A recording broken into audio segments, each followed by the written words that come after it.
Alrighty. And then the only other thing was, it's like a release form. Okay. I don't know if you want to read over it. Did you get a chance to look over that email that I sent you as well? I did. And I was Okay. trying to follow. I was trying to put it into like, what can I tell you that will make sense? Sure. I was kind of giving that some thought. So Sure. this will probably tell me. Yeah.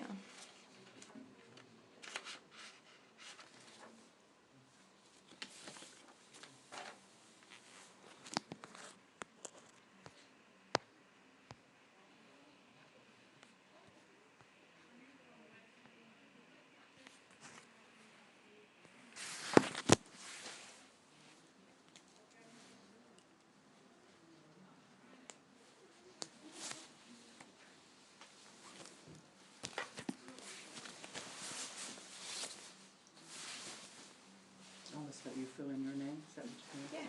Yeah. Yep. So this is my capstone class, meaning there's a light at the end of the tunnel. I went to Grand Valley. Did you? Yeah, Okay. I got my master's from Western, but at night when I was working. But I years ago went to Grand Valley. Yeah. Finished up at night too. Yeah. Well, I'm married and I work full time. Yeah. Always have. And I mean I've been plugging along. I'm 24, so I've always worked and gone to school. So usually some of mine are night classes, Yeah. but some of them aren't. So. I was older than you when I finished. I can't remember what it was. It took me forever because I went to college for a while in my home state of West Virginia. Then I got married, came back here, didn't go to school for a while, finished up at Grand Valley, and then I got my master's. But Nice. What was your degree in? it's in management. I started out in history and psychology. And, okay. I mean, that was my master's is in management. Okay. But my background's always been accounting and finance, so I just took some accelerated classes. But my undergraduate was history and psychology, which does you no good unless you have like a doctorate or something in it. Yeah. You know, unless you're going to teach it. Yeah. You know, really, they were interesting, but pretty useless as far as employment, just with a bachelor's. You know, so. Yeah. So I never planned on going into being a bean counter, but that's what I've done for 26 years. So. Okay, so that's what you do now full time then? I'm a controller for a manufacturing company. Okay. Very cool.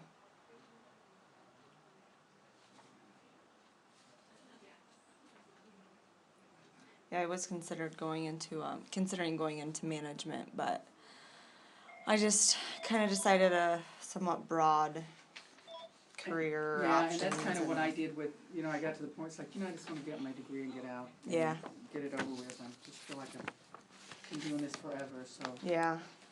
Well, I started off in criminal justice, and then I changed to advertising, public relations, and then social work, and now I'm just communications. Yeah, so. I was going to major in special ed, and I took a lot of classes in that, and didn't pursue that either.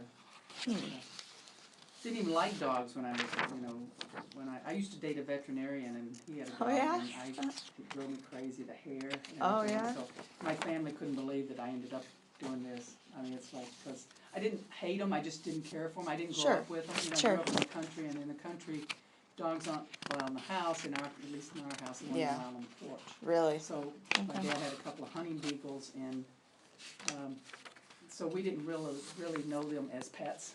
Okay. So it's kind of strange that I would end up doing what I'm doing. Well, I mean, that makes sense. I mean, you seem, to be an advocate and passionate about that. So, yeah. Alrighty, so you kind of know the purpose as to being for my communication degree. It's kind of to explore what communication mechanisms you use in your organization, and that includes at interpersonal and personal levels, and how that instills sociological change, basically. Okay. So I know that, Palm Buddies has done a couple different events. Do you want to maybe describe some of the events that you guys do as far as? Sure. We have, last year we've had fundraisers such as golf outings, things like that. For the last couple of years we've done something called the Pit Bowl, and I think I think Grand Valley students actually Really? Yeah, they, it's for pit bulls. Yeah. And they actually, the Humane Society of Grand Valley, whatever, puts it on. Okay. And we participated and been the recipients of the funds that were raised. Fantastic. And we always take a dog, and it's all about pits, and they have silent auctions, and there's a lot of educational, you know, little setups on each table to dispel the myths of, of pit bulls. And as you can see, probably a third of our population are pit bulls. Yeah. Now, is that just Muskegon County, or is that it's just Muskegon County, but nationwide, yeah. because a lot of people are afraid of them. They actually are a very nice breed. Yeah. We do adopt out much more than we used to, but it's a problem everywhere because of breed-specific legislation. They're a dangerous dog in too many areas are defined as a pit bull rather than the actions or behavior of the dog. It's actually the breed. Right. So there are, I think, 16 or 17 states which have outlawed that now, and there is soon to be, I understand, a national push by the Humane Society of the United States to introduce legislation that would ban it really nationwide, which wow. would be wonderful, because a lot of people want to adopt them, but they're afraid of what their neighbors will say sometimes. Sure. And we always ask them, would your neighbor be okay with this? There are ordinances and bans. Sometimes they're not allowed at all. Often it's you can have them, but it's a $50,000 extra life insurance policy. You have to walk the dog with a muzzle. You have to walk it with a 3-foot leash. You can't be running in the backyard. You have to have it enclosed. I mean, it just depends on where you are. So it's really restrictive, and a lot of people go, I can't live like that, and I don't want my dog to live like that. But when we started here 16 years ago, every pit bull or mix, and that was arbitrary. That was defined by the animal control officer that brought them in, who always did not know their breeds, were euthanized. We had no option to adopt them out. Yeah. And as it progressed, they allowed us, the people that, you know, the health department was over animal control, they allowed us to adopt them out of county.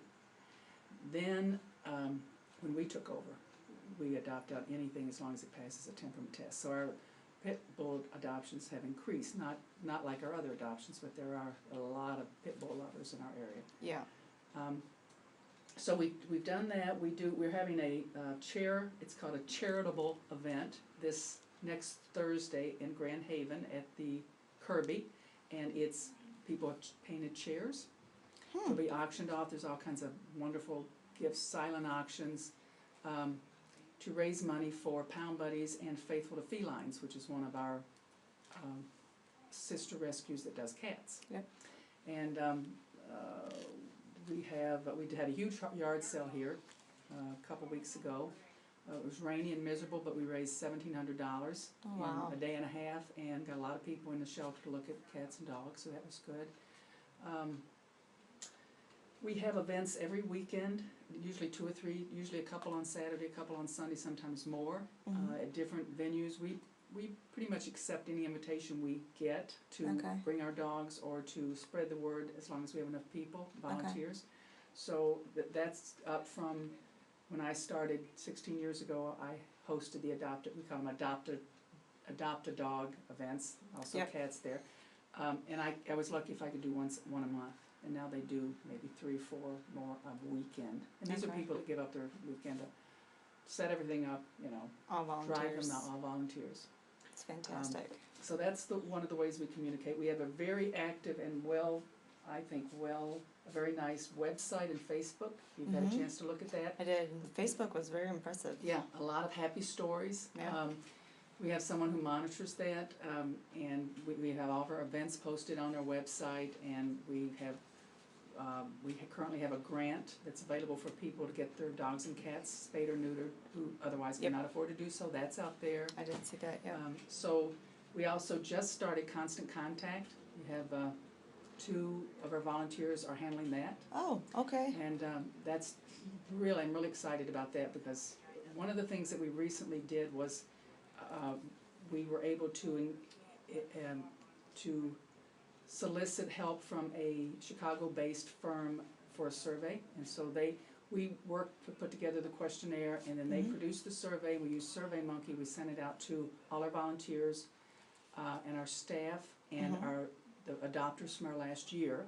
Okay. And with a specific set of questions, some of them, a few of them open-ended. What do you like? What do you not? What don't you like? What would you suggest we improve? How could you be involved in making these improvements? We got a really nice response, a lot of positive feedback, and the feedback that we got about improving was very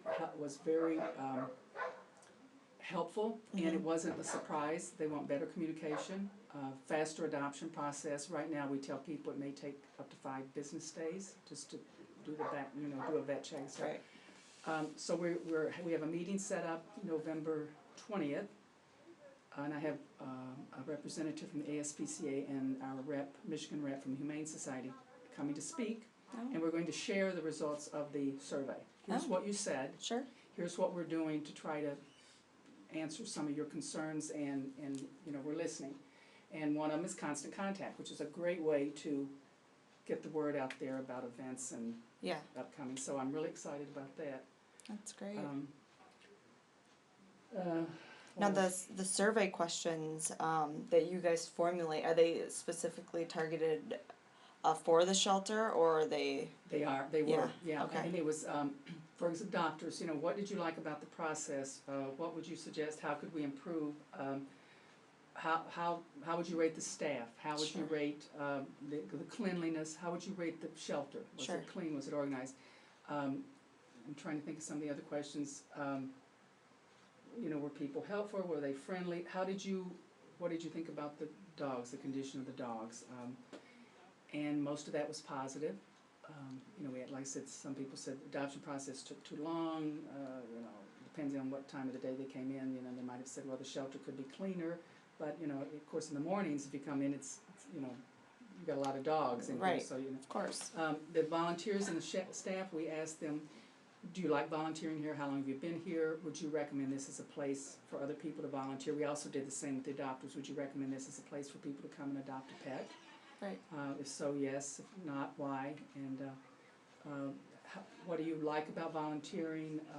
How is your training? So a lot of those questions, and a lot of them, our training is inadequate because we don't have enough people to do their job and train, so we're trying to figure out a way that we can do that. Okay. Like any training session, you need to show them, talk to them, and then you step back and let them do it. But when you have a limited staff and you have this many dogs to care for and you're opening to the public, you have to move on at a pretty fast clip. Yep. So it's difficult to incorporate that. So my suggestion was that you have a person watching you, and when I used to train, I'm talking constantly, and I tell them that I'm going to throw all this stuff at you, everything that I've learned that's probably not written down in an SOP or anything, and you'll remember some of it, but we'll go over it and over it. Don't hesitate to ask questions, but go so far with it, and then like clean 3/4 of the shelter, and then you stop and you let them do the other part while you watch, and you do that for a week or so that they because just watching you, it doesn't do it, and we certainly don't want to just throw people in there and go, here's what you do, and you do this, and you do that, and you do that, and if you have any questions, come get me. Right. You're dealing with a lot of dogs in there, and they're not all friendly. Right. So we're working on that. Communication is sometimes difficult with the entire group. I have a group email called Comedies Group, and I will send out emails that pertain to everyone, because there are people on the group that sometimes just want to get the email. They just want to know what's going on. Others are actively involved in the shelter. Others may not be so involved in the shelter, but they're involved in fundraising or other events. But if I feel like everybody needs to see it, I'll send out an email blast. Sure. Sometimes things, because it gets so hectic down here and so crazy, things get misconstrued, miscommunicated. So we're trying to we're working on becoming more efficient. Okay. I think one of our problems is that everybody tries to do everything. Yeah. And understandably, because I said, trying to reconcile money sometimes is an issue, because some people are really good at, some people aren't. Right. And my husband and I are the ones. My husband is retired, so he does all of the reconciliations and the deposits and pays all the bills and all that stuff for Pound Buddies. And it's hard to just say, this is all you're going to do, because if you've got people out there waiting to be helped, Yeah. you know, whoever's at the front desk just jumps in. Yeah. And some, you know, so that's one of the things, it'd be nice to standardize with some things, and Yeah. people get very good at it. So we struggle with that. You know, it's a highly emotional environment, as you can imagine, with all those dogs there. They don't all make it out. Yeah. Everybody falls in love with their favorite, and we try to save as many as we can, but that weighs on people, and it gets tense, and people get tense with each other, and we strive to be respectful of each other, and whoever walks through that front door, that's a constant battle. Yeah. People lose their temper with people when they bring in dogs that have been neglected or abused. And that doesn't, and what we say to them, it doesn't mean you can't communicate to them. Sure. This dog is in really bad shape. Sure. It's been neglected. You certainly could be prosecuted for this. But that's very different than screaming at the person, which, you know, how could you do this, you know? And so it's just, and you'll hear this probably over and over, it's, many of our volunteers and staff are better with dogs than they are people. Yeah. So they need to work on their people skills, because if you don't have people, you're not going to find homes for these dogs. Right. And so it's difficult to control your temper sometimes, to control your emotions. We're constantly working on that. Yeah. Well, that makes sense too. I mean, I could see how it would be difficult, you know, getting a dog. You know, just comes walking in. through there, and the people Yeah. that clean those wards and take care of those dogs every day, and then all of a sudden we're full and we have to start making decisions. Yeah. You know, so.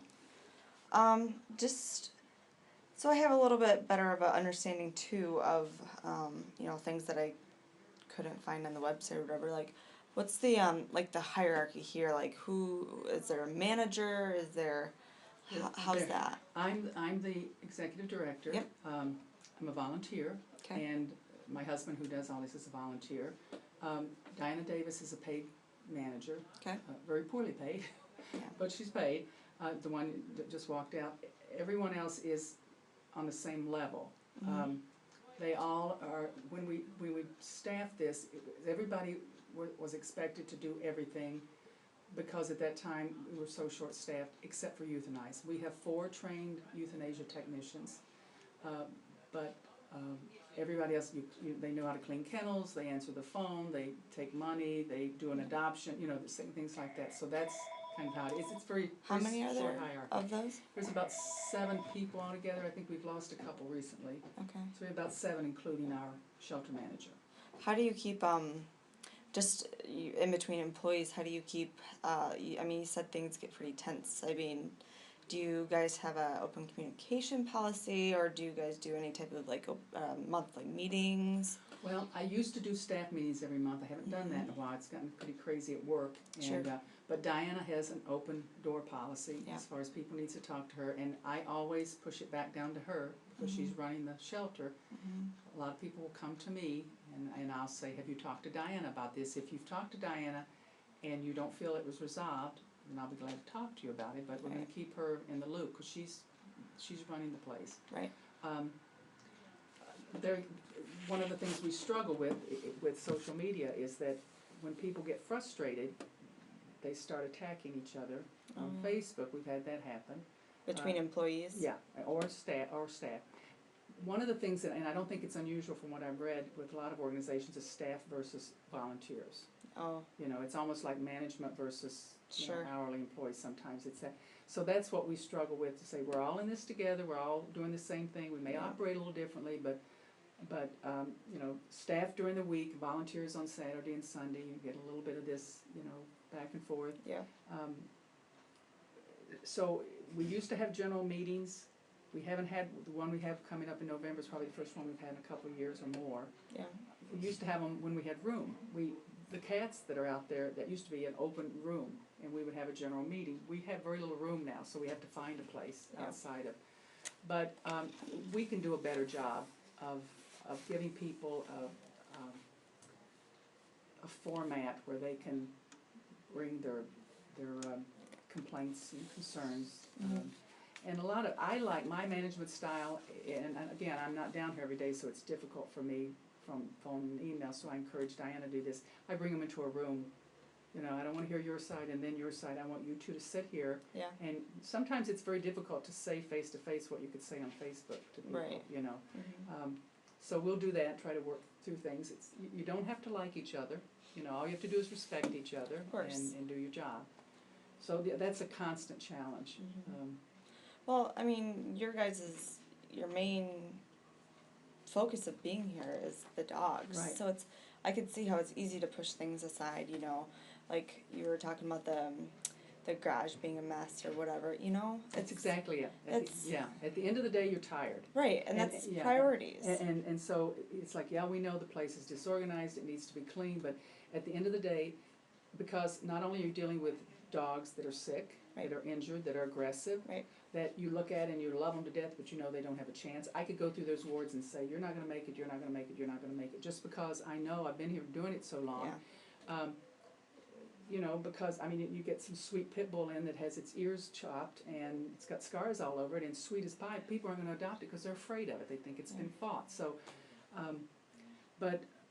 at the end of the day, people are tired, and it's not just the dogs, it's the people that come in and scream in their face and swear at them and threaten them because their dog is here and they're not gonna pay the fines and fees. Yeah. And then we end up calling the police, that happens frequently.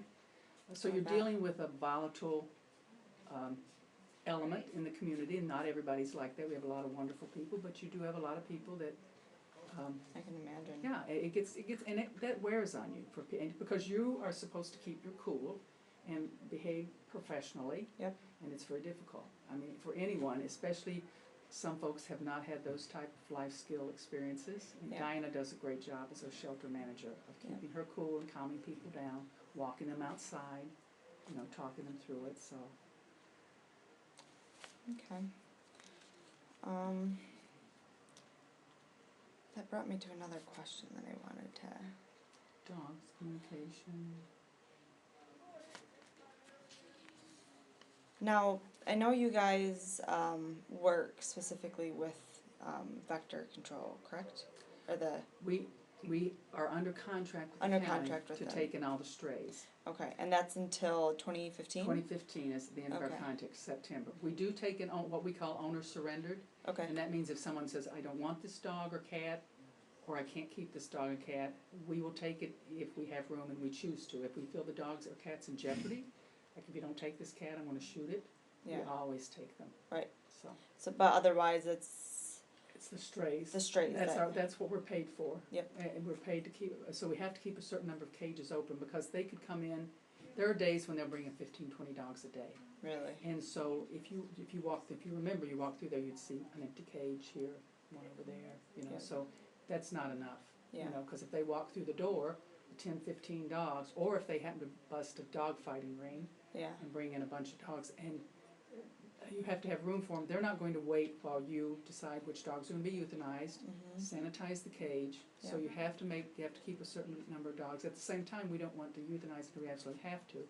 Right. We had a case in February where we pulled in, or animal control pulled in 11 pit bulls from a really bad situation, and we held them until August. It took up 11 cages in 5 and 6 till we could go to court. That's how long it takes sometimes. So Yeah. for that many months, we had all these dogs. Fortunately, you know, we had a good case, they took good pictures and write-ups on the dogs. We pursued it vehemently. We went with the prosecutor, and we just sent them everything they wanted. We took some to the vet, so the vet could write up the bad shape they were in. And the man had a warrant out for his arrest, he never showed up, so we got the dogs. Yeah.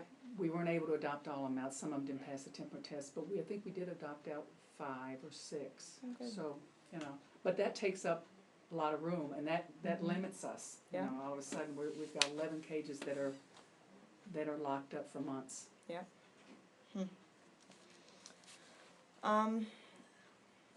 Couple specific questions. How can communication professionals contribute to Pound Buddies, like in the community? I know you guys were hiring, you know, constant contact. Is there anybody in the community that can donate their time, like?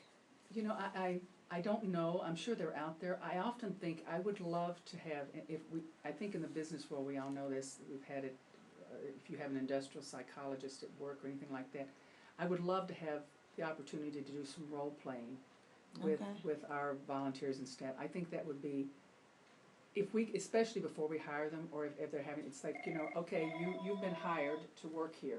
Now, this person comes in, and they're in your face, screaming obscenities at you. What are you going to do? How do you handle that? Or you just found out that one of your coworkers just said something really that's untrue and really unpleasant about you. So it would be great because a lot of people that we get, because they love animals, but their social skills are not strong. And it would be great if we could give them those. Here's how you handle these volatile situations. Here's how you ignore the gossip. Here's how you stop gossip in its tracks so that it doesn't. And those are all just training, and coaching. I wish we had that. That would be, I think, wonderful for our staff and our volunteers. Now, we do have Diana Davis goes to conferences. We send her and others at least once a year, and they're not real expensive conferences, but they come back with a lot of good information. And the one that she's going to attend, I think this month, is on compassion fatigue, which she's had some training in before. But this will enable her to work with the staff and the volunteers. Do you know what compassion fatigue is? Mm-mm. It's they often talk about it with the healthcare industry. It's when you get to the point where you see so much. This is my explanation of it, or definition of it. You see so much sadness, death, depression that it just wears on you. Mm-hmm. It's what people down here experience. When every day you have to come into, all the cages are full, and yesterday that dog that you just loved was there, and today the cage is empty because they had to put it down last night. Sure. So day after day after day you deal with that, and after a while you just get burnt out. Yeah. Because you can't deal with it anymore. And so there's training for that. It's like, and it's the same with healthcare professionals, nurses, doctors, anybody that has to deal with life and death situations, or sometimes hopeless situations where you feel that it's hopeless, or that a lot of people they walk away. It's just like, I can't do that anymore. A lot of people that have started rescues will just close and just say, I can't do this anymore. It's a constant battle, not only with the abuse and neglect and the people but also trying to pay for everything. With our organization, we work on a shoestring. We get like 25-30% of what it takes to operate this facility from the county. Yeah. We make everything up with donations, fundraising, adoption fees, but it's always robbing Peter to pay Paul. Yeah. It's always worrying about, oh my gosh, the electric bill this month was so high because it was so hot, or the heating bill was so high because it was so cold, or we've got a sick dog, do we euthanize it or do we treat it? How much is it going to cost? It's all those decisions. Yeah. They wear on you after a while. Oh, I can imagine. Definitely. Now, the decisions as far as that goes, is that, I know you're the director, so is that kind of your responsibility? Well, what we do is we take, when we get to the point where we're full, we take suggestions from the ward, the people who clean the wards and work with them every day. They give Diana a list. And the reason, this dog is very aggressive, loves people, but it would attack another dog in a minute. You can't adopt out dogs like that. Mm-hmm. This dog is going crazy, spinning, it's frothing at the mouth, it's, so we do our best to choose dogs that we feel are, I always say immediately unadoptable, because I think most dogs, given enough time and the right circumstances, are probably adoptable. But it's long term. You'd have to, number one, get that dog out of here that's going crazy, and nobody's looked at it. We don't have a foster open. Mm-hmm. The dog's aggressive. Training a dog not to be dog aggressive, if you can do it, is not easy. Yeah. So you pick those dogs that you don't think are immediately adoptable. We do our best to stay away from dogs where there's absolutely nothing wrong with them. It's just that we need their cage. Yeah. We try to, dogs that we think we can't help, they're old, and not necessarily just because they're old that we euthanize them, but if we feel like hips are really bad, they're suffering, we try to pick the dogs we think we can help. Yeah. But if medically or behavioral, that's not a word, but if we can work with their behavior, or we can treat their medical issue, we do.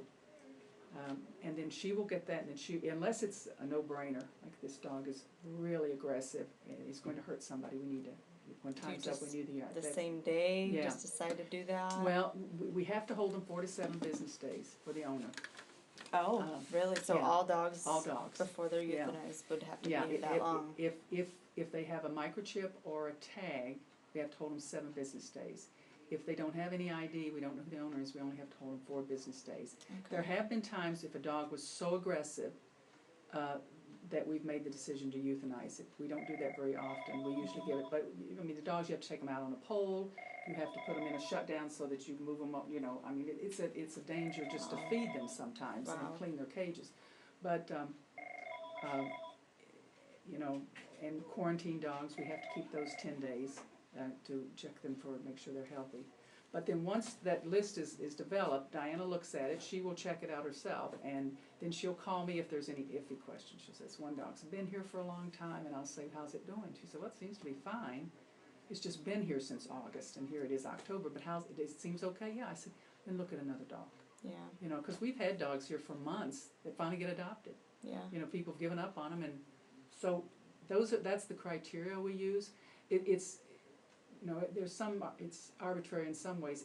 It's more difficult to decide which dogs to treat because our resources are so limited. But we have a hard time. We've never been an organization that euthanizes a dog for a disease or an injury that can be treated within reason, and that's arbitrary. Right. I mean, there have been times we put $1,000 into a dog, broken bones, a little mange puppy. You know, that's a long-term treatment. And we've done that because we could euthanize it, but it would be because of the money, and that bothers me a lot. And I think it does most of the people. Yeah. So, I mean, the veterinarians that you guys get to do, like the surgeries or whatever's necessary, are those also volunteers? No, or? we pay them. Now we use Fruitport Animal Hospital a lot. They do give us a break. Okay. They're fantastic. We've used some special. We've used Dr. Russell in Fremont. Actually, we've got a little dog going in with surgery with Dr. Russell. Supposed to today. We use our spaying and neutering is done by low-cost spay and neuter clinics, which are run by CSNP, by very professional veterinarians. CSNP in Grand Rapids and West Michigan Spay and Neuter Clinic here in Muskegon. We do all our spaying and neutering at those, so that helps us with a little money. Yep. But any kind of surgeries or illnesses are treated usually at Fruitport. Okay. So they so reaching out to them and not necessarily contracting with them, but reaching out to them when you start a relationship, if you need that relationship, obviously you do with veterinarians. Do you kind of do your research on them? Do you just reach out, and did you know somebody that worked there, or like how do you guys determine who to reach out to? You know, I think we started with Fruitport many years ago when we were a foster-based rescue, because one of our volunteers, I think it was their private vet. Okay. And he offered to help us, and Okay. I mean, we just, I think, ended up taking a dog to him or something. Sure. And then the greatest thing was he lets us run a tab. Oh, nice. And so we don't have to pay as we go. We pay, I remember in the past it would get pretty high, and we paid on it as we could, and they were wonderful. Now we pay it off monthly. Sure. But that was a big deal, because if we had to pay every time we, like a normal person, normal pet owner, you take your dog to the vet, and we pay it right there. Sure. If we had to do that, that would be tough. So we've had this relationship with Fruitport probably almost the whole time I've been involved, and they are just fantastic. They're my personal vets. I don't have a dog right now, but they were my personal vet as well. And they're very, we just throw so many things at them. You know, they're great at evaluating dogs from abuse and neglect cases and doing a write-up for the prosecutor. Oh. They end up sometimes being subpoenaed and end up in court, which of course takes a lot of their time, but they do it. So yeah, they're fantastic. And there are some other vets that help us out a little bit. They're what we call rescue-friendly vets, and then there's some that will not work with rescues. So it's just a matter of who you find. Yep. Now, as far as achieving social change in a sense, how do you, do you try and educate the public, like when you do your events? I mean, I would imagine that would be, like spaying and neutering, you guys clearly seem passionate about that and making sure people spay and neuter their pets. To achieve some type of change within the community, do you guys just try to, one, obviously make those events and the need known, but do you guys try and educate people? We do. Yeah. It used to be, when I was volunteering here, when animal control was in charge, if you had a dog impounded, all you had to do was pay the fines and fees. It didn't matter how bad that dog was, you could claim it. We don't do that. If this dog is in bad shape, you have to explain why it's in bad shape. Yeah. And often we will say, you need to call your vet, make an appointment, and we'll drive the dog there. We're not releasing this dog to you because it doesn't have a hair on its body, it has a horrible allergy or mange, or its ribs are showing, that kind of thing. So that's a protection for the dog. Sure. Sometimes it's an education. It's Of like, course. well, it's got fleas, and I have tried everything. It's like, well, flea collars don't work. Yep. They're useless. Some of this over-counter doesn't work. Pay It Forward is a low-cost veterinarian, low-cost vaccination clinic, also helps with frontline and things like that. Take your dog there. You can't afford it, we'll pay for it, you know, within reason. So the impound fees that we charge $50 if a dog comes in, plus $10 a day for room and board, and they also have to have a current license and a current rabies vaccination.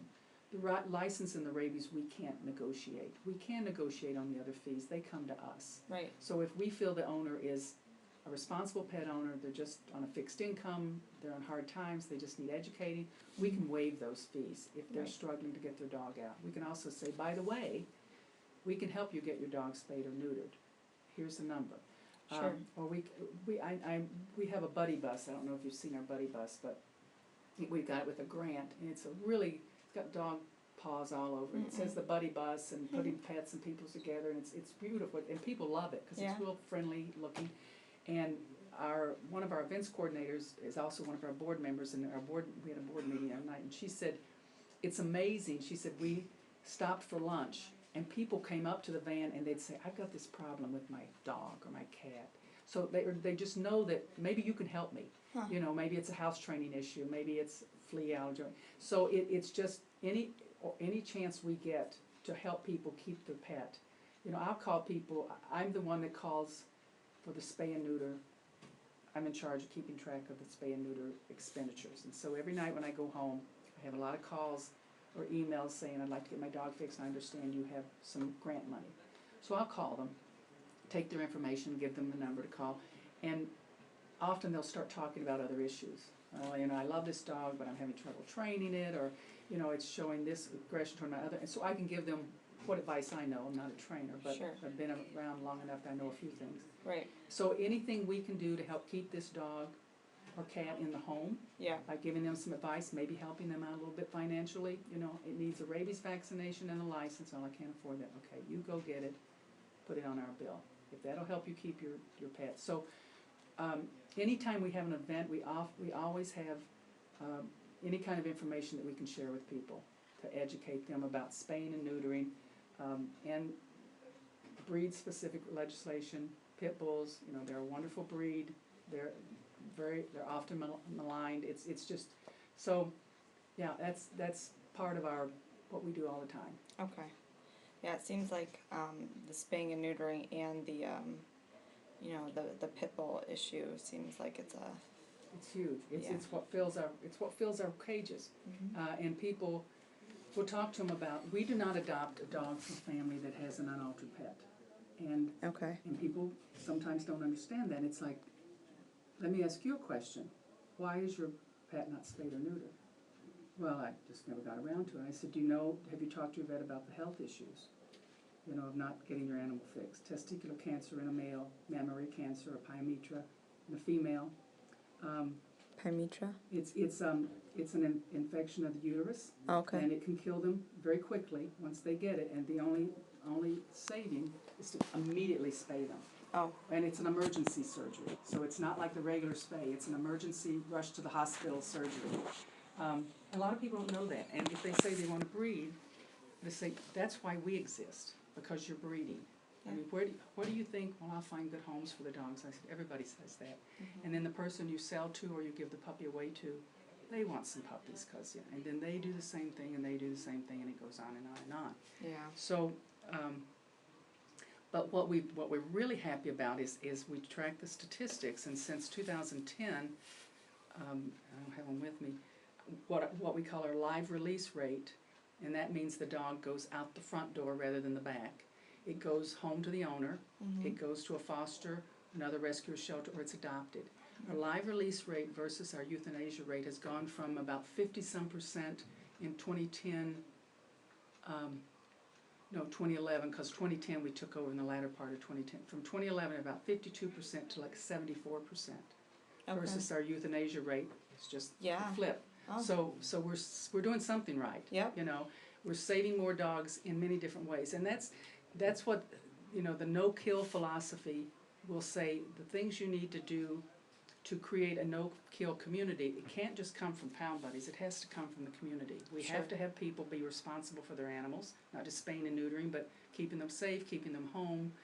We have to get rid of the breed-specific legislation so people can adopt a dog based on the dog, not on the breed. We have to have, like TNR, we have to have educate people about trap, neuter, release. Do you know what that is? Yeah. We have the cat population is out of control in Muskegon, because before we took over in 2010, no one except very small private rescues took cats. They're I mean, they can breed from spring to fall, over and over and over again. They can have a litter while they're nursing a litter. So they're a much bigger problem than dogs. Yeah. And there's no control. They aren't regulated. They aren't licensed. They don't have to be vaccinated for rabies. So until, like I said, we voluntarily take them. That's not part of our contract. We don't get paid for it. But we know there's a need, and so we take them. But anything we can do to reduce the cat population. What else was I going to tell you as far as people? But they talk about the no-kill philosophy. It has to be. A lot of people aren't comfortable coming into the shelter. Just like you walking through there, they see all these dogs, breaks their heart. Right. You know, the noise, it's loud and all this stuff. So that's why we have the events. We take them to places where people are comfortable. You know, Petco, Tractor Supply, Chow Hound. We march in parades. We do, you know, whatever. More and more people are asking us to. We have a bowling alley. Sherman Bowling Alley is hosting a bowling. It's like for 9 weeks or something, 24 teams, and we get part of the proceeds to raise money for Pound Buddies. And anything we can do to raise money, but also spread the word. So the community knows that if you want a pet, don't go to a backyard breeder. And I don't like the word breeding, because it conjures up, but there are some what you call responsible breeders. Most of the breeders, though, that we deal with are what we call backyard breeders, and these are people that just put two dogs together, and it's a money-making machine. They put very little into the dogs. They're often flea-ridden and dirty and not healthy, and they breed them, and it's often the small ones, little Chihuahuas and Shih Tzus, and names that now that I call people to get their dog fixed, sometimes they give me names.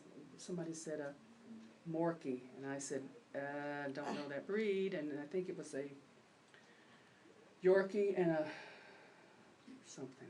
That's what my best friend has, a Morkie. What is it? I can't even remember. It's what the M is. Shoot. It's a Yorkie and a Maltese, maybe? I think so. Yeah. I think that's what it is. And I'm like, we call them designer dogs. Oh, yeah. It's like, definitely. you know, but a lot of people, they breed them, and people, and they'll tell me, people will come in here, and they don't even look like they have a car, like they're living in their car, and they'll brag that they paid several $100s for this dog, but from a breeder, and they think it's special, and it's like, it's probably inbred, you know, and so that's what fills our cages, a lot of those little dogs especially. That's another thing with the educating people, you know, it would be great to educate, find a way to do that, you know, just about those specific issues. We tell people, if you're going to buy from an ad in the paper, and they'll meet you in Myers they'll have a cell phone. You can't track them down. They'll meet you in Myers, and often they'll pull up in a dirty car with a bunch of little puppies in the back that'll break your heart, and they'll charge you $400 for them, and you'll pay it. And I've had people tell me this. I couldn't leave it. I just couldn't leave it. And then they'll end up at the vet because the dog is sick, and then they'll call and say, what can I do? And I said, well, you can call the police. The chances are they won't do anything because it's your word against them. Even if you can find them, they're not going to take you to their house. No. And did you pay cash? Well, yeah, okay. They could just say, I don't know what you're talking about, you know? And, Right. and so I said, what you can do is spread the word. Don't buy. If you're going to buy from a breeder, say, I want to see the mom and dad.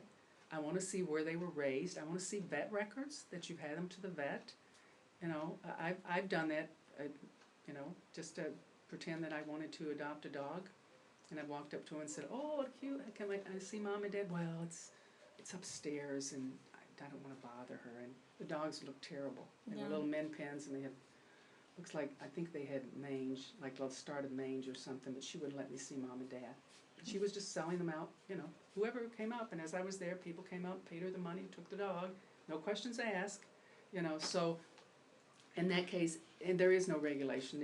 It's very difficult to regulate. It's very difficult to charge them, and they make a lot of money.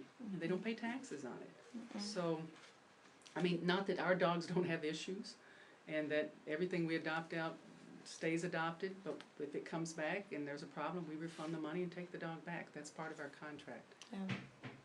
So with the regulations and the specific issues, like the legislation that you were speaking about earlier, how do you advocate for that? I mean, what can you do to get the issue known to lawmakers and people that can make a difference? Well, there's a law that's in the Senate now, or the House, I don't exactly where, about puppy mills. Yeah. Now, puppy mills are a huge problem in certain states, and they're probably, ours are, and these are large scale. Yeah. And they sell to all the pet stores and stuff. They're going after them, and that's a little easier because, not easy because they have a lot of money behind them, but you could go in their wholesale operations. You know, you can go in and they're set up, you know, cages and all you have to do is go on the website and see some of the. There's 15,000 puppy mills in the United States. Really, Yeah. I can believe it, and a lot of them. Missouri's a big one. Pennsylvania, I understand the Amish do a lot of puppy mills, and it's very hard to. I mean, Humane Society's been after them. That's huge, you know. Right. There's a big one. I know we have family in Missouri, and there's a big one, and it's the person that I can't remember who owns it, the land or the place, but it's a big name. It's a very influential person. So I mean, you're fighting a lot of money, and you're fighting sometimes a lot of ignorance. Some of the states, it's like, you know, it's not a big deal. Yeah.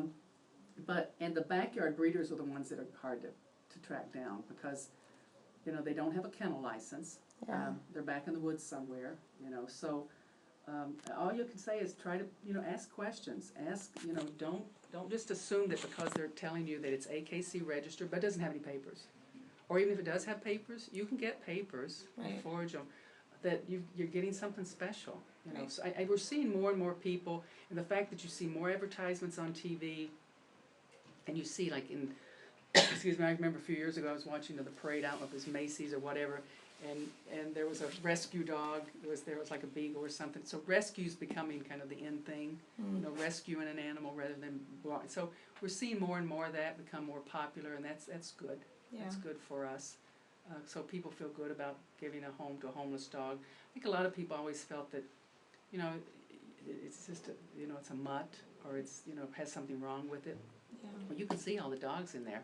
So I mean, they're beautiful. Yeah. You know, there's some beautiful dogs. Some, you know, we get purebreds as well as mixed dogs, and so we adopt out about 500 a year. I think we're probably on pace to, yeah. That's great. That's a lot. It is. We'd like to do more, and we're doing course. things like, one of the things our shelter manager brought back from a conference is called a conversational application, and it's right now we have people fill out an application. We do a vet check if they've had animals before. How did you take care of your dog, your cat? If they haven't had a vet, or it's a little iffy, we sometimes do a home visit. We may do references. We used to do references. We don't do them a whole lot anymore unless we have nothing else to go on, because obviously people are going to give you every once in a while somebody will say I wouldn't adopt them. You Yeah. know, but most of the time it's their mother or their best friend or something, so they're really not very useful. But the theory is that you spend more time up front, rather than just having this person fill out an application, hand it to you, and then you go and you do all this checking. You spend more time with this person. They fill out an application, but you talk to them, and you get a feel for them, and you decide sometimes just to adopt them right there, and right now without a waiting period. We've done that a few times recently. We used to, what we used to call same-day adoptions when I first started this. We used to do same-day adoptions. We'd take them to Petco or whatever, and if we felt good about the person, they'd fill out an application and we'd adopt them right there. Well, that we had some dogs returned, and it made me nervous because it's like it doesn't take that long to do a vet check, and if you took care of your previous animal, the chances are you're going to take care of this animal. Right. However, we've done that with a lot of people and find out that they didn't take care of the dog, or they gave it away in violation of their contract or whatever. So sometimes if people come in, we'll talk to them, we'll ask them questions about their other dog. You just let them talk, and you probably know as well as I do, you get a feel for people. You know, if someone says, you know, I lost Scooby-Doo, you know, 6 months ago, and we took him to Michigan State, and, you know, the chances are they're not making this up. Yeah. And somebody that takes their dog to Michigan State is probably a pretty good pet owner. Yeah. You know, or they just, I mean, you can kind of get a feel for, I think this, I'm going to trust that what you're telling me is true. Was your dog fixed and up to date on everything? Oh, yeah, here's our vet, and blah, blah. We did that, I did that with a man and a beagle a couple weeks ago. I just felt good about him. He just lived alone, he'd lost his dog. Dr. Crump, Fruitport was his vet, and so we adopted to him on the spot, you know. We took the dog home. That's good. I mean, I can see how, like, the same-day adoptions, because adopting a pet or having a pet is such a big life decision. Like, for me, it is. I mean, I have a yellow lab, and if I were to go anywhere, I have to know who's going to be taking care of the dog. Exactly. It's just like a child. It is. It's very much so. So the people that, you know, just want it right now, want it fast, you know, those are the dogs that I would imagine just end up coming back. Yeah, they often do. Yeah. And sometimes they've thought about it, and now they're ready, and it's like, okay, and so there's a lot of variables to take into account, you know. Of course. So we're trying to question ourselves, and you know, what can we do differently? You know, what makes sense? You know, kind of, you know, challenge yourself. We've always done it this way. Well, maybe there's a better way, you know, to get dogs out of here faster than cats. Yeah. So the like the issues, is there any specific things that you can do to get them, to advocate for them, to talk to legislation? I mean, what could you do? Well, some of our volunteers used to say things like, you know, this is terrible that, you know, they have all these ordinances about pit bulls, and I said, okay, if you're going to take this on, this is not just writing a couple letters and showing up at a couple of town hall meetings. Right. This is a campaign. Right. And exactly. it's a lot of work. Yeah. And that means I don't have time to do it. I mean, my plate's full already, but if somebody wants to take this on, then that's all you focus on. You target all the ordinances, educate yourself about them, make sure you know all the different ordinances, contact all the pit bull owners that you know, ask them to write letters, ask them to show up at meetings respectfully, do your homework, have all your statistics together, have all your myth busters together, and go after them. And it's not like you're going to show up and give them all this information and they're going, oh, well, that's great, and you know what, you're right. No, they're going to be just the same amount of people on the other side of the street going, we don't want, you know, pit bulls are dangerous. And so plan to fight and plan a long campaign. And that's the reason it's never happened, because resources, right. And someone dedicated enough to know it's a dogged kind of approach. You know, you can't just, and you can't go down there and pound on the table, because you're talking to politicians, and you're talking to people that don't even like dogs, let alone pit bulls. Sure. And you're talking to all different kinds of people. I used to speak to the commissioners, and they would say, you animal rights people. There were a couple of them. He would say that to me all the time. You animal rights people. That's what he called us. And I remember talking about some of the things we were doing at the shelter, and I said something about adopting you know, someone was interested in a Chihuahua, and we wanted to make sure that, you know, the Chihuahua was good with their child, and so it was a good fit. And he said, so now you're telling people what kind of dog they can have? Never got the message at all. And I said, no, what we're trying to do is make sure it's a good fit. Sure. It's a good, you know, is this little dog nervous and you've got a 2-year-old that's going to be grabbing it and this is a dog bite waiting to happen? Mm-hmm. Are you a jogger and you're going to have a dog that would just like to sleep half the day? Would you like to sleep half the day and you've got an Australian Shepherd or a Border Collie, you know, or a Husky? So it's just a matter of how can we educate you to say, what's your lifestyle like? Sure. And what pet fits into your life? You're going to be gone 12 hours a day, 6 days a week. You probably should get a cat. Yeah. So, but they didn't understand that, and no, so you wouldn't think that they would. No, I mean, and you have to know your audience. You have to be patient, and if someone's going to take this on, you have to make that your goal for, I don't know, months, a year or two. I was really thrilled to hear that they just had a rally in Lansing about a month ago. To talk about getting that kicked off. I don't know when it'll go in, but I was thrilled to hear it might be a national thing because it would make it so much easier if they pushed it down rather than us having to go knock on every township, because it's Muskegon Heights, it's Muskegon, it's Norton Shores, it's North Muskegon, that all have, Muskegon Township, they all have their different ordinances. Yeah.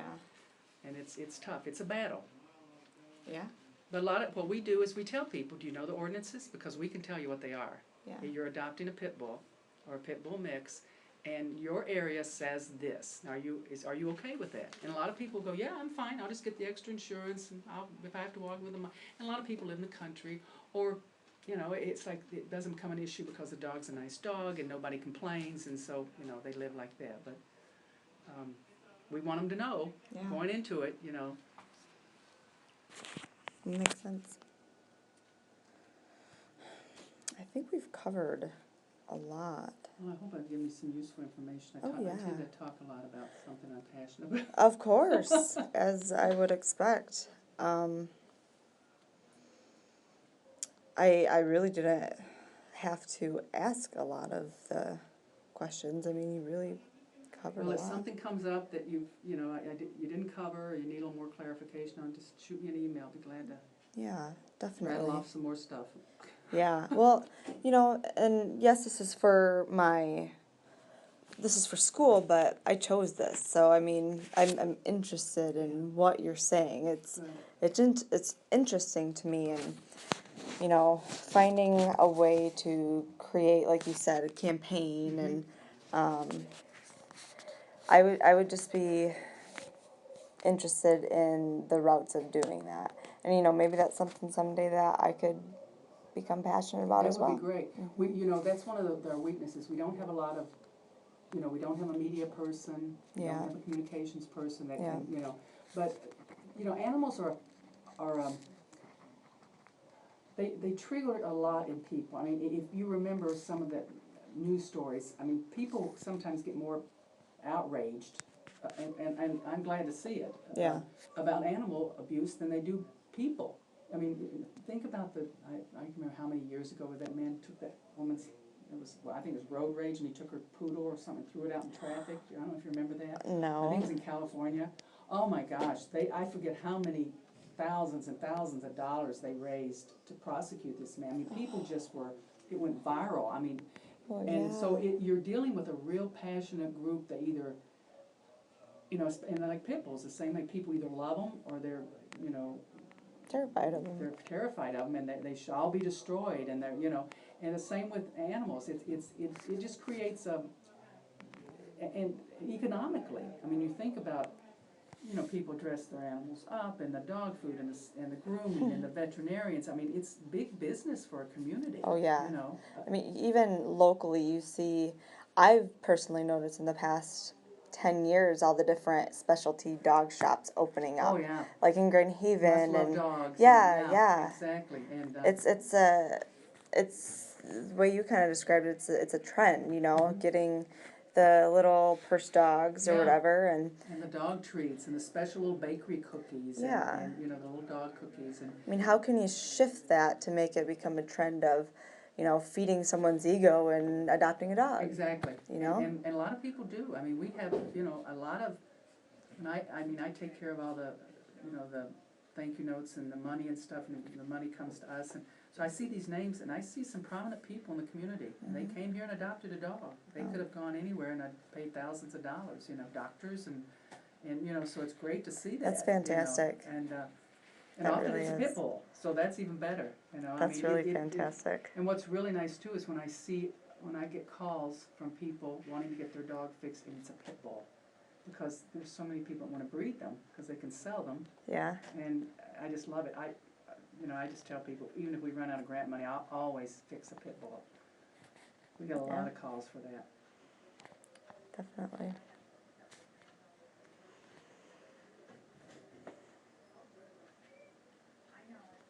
Yeah, it was a lot easier for me to take screenshots of a few questions, so. Okay.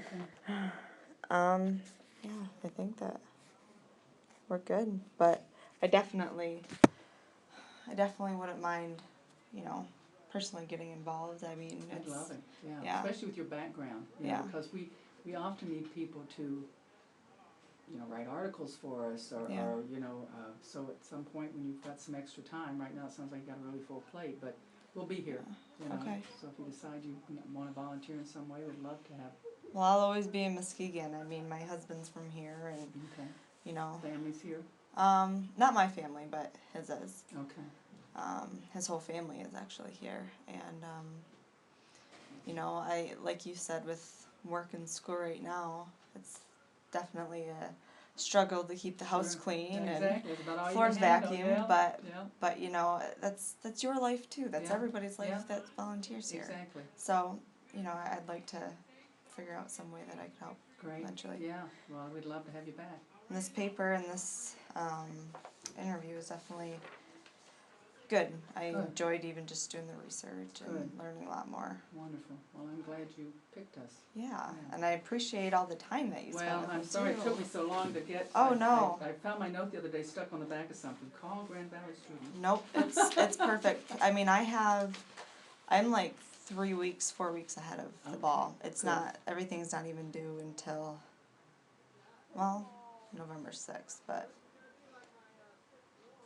plenty of time. Cool. Yeah, Wonderful. great. Great. Well, thank you. Thank you. I certainly appreciate appreciate it, yeah. Let me know if anything pops in your head and you need some more information. I'm glad to Okay, give definitely. it to you. I do have your email and I have your contact information. Okay. Then I got the letter of support, got the release form. I'm gonna type up and transcribe everything, and then I'm going to, I believe, write a somewhat brief paper on it. If you'd like, I can send that to you. I'd before love I to. submit it. I'd love Okay. to see. In case I've said something that I want to clarify or Yeah, yep. doesn't make sense or something, so. I mean, anything can be taken out or Okay, whatever, okay, so. great. All right, Stephanie, thank you appreciate it. again. It's an excellent experience. Oh, well, I'm glad. Yes. Spread the word, somebody's looking for a cat. Yeah, exactly. Somebody's, this is Diana. Can I help you?